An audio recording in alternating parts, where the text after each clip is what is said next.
to do a install for a 370Z or 350Z differential into an S14 subframe using the Maverick bushing adapters.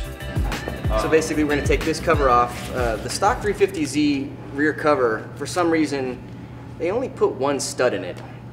I had a 350Z, it had terrible wheel hop. So GReddy obviously produced a case that, you know, has two. So even if you have a 350Z frame, you can still use that hole and attach it in there. As Nick mentioned, you'll be running a CAS two-way, and as you can see, the capacity of this is probably about almost a quart if you're lucky. Going up to this, you'll have like a 2 to 2.5 quart capacity, greater cooling. You also have the inlets and outlets arranged all over the cover if you wanted to run an external oil pump for some, road racing, track racing. The cover's set up to work for just about any application. And I really like how GReddy's put a, tap on the top here, so this can be fed in from like an external oil feed. If you're running a two-way differential, you want to change out your fluid as much as possible and keep everything, well maintained. And like you said, changing the fluid and pumping that stuff from underneath is messy and it's no fun. I just want the reliability of not having to get underneath the car as much as possible.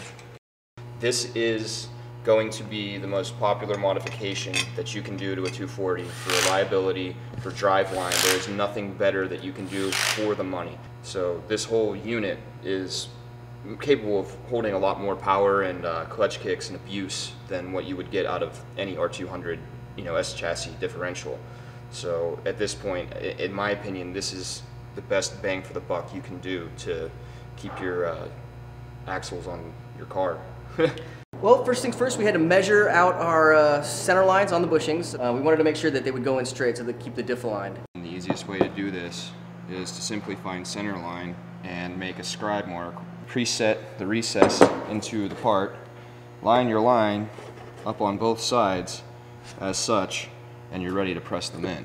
Now that we have everything straight aligned, I've just put an old block of wood under here to support the ears of the differential and the pinion area of the differential, and that'll start driving the bushing down to the differential.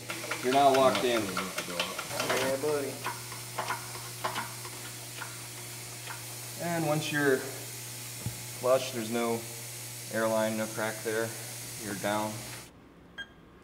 These differential bushings are made for stock S14 and Z33 differential studs. So my studs not fitting quite so well through this hole here. Nick was over here today, asked us to help him out with machining some subframe bushings, which we just simply used our Haas CNC actually to manually open these up, run an end mill through them.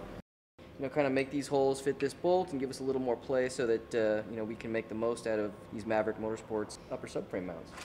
Okay. Holy cow, that's awesome. No problem.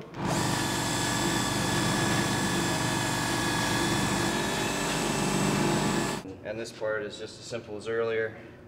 You can, get it on that counter and just give it a good whack and start your drive into the subframe.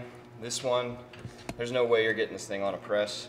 There's no, easy solution to this or on-car solution, but you could do it C-clamps or like hub bearing tools, some sort of puller of that nature would work as well.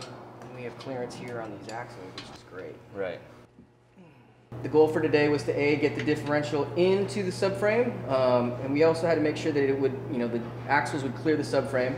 The GReddy cover did a great job for us. I think it's going to be one of the most reliable portions of this vehicle here. In conclusion, I want to thank Maverick Motorsports. I want to thank Kenji over at GReddy for hooking us up with this cover on this differential, Garret and Mikey Stark, and Seth Ingham over at Sleeper Design. So, we'll be back in a couple weeks here doing our diff installation and then drive shaft measuring installation as well. So, stay tuned.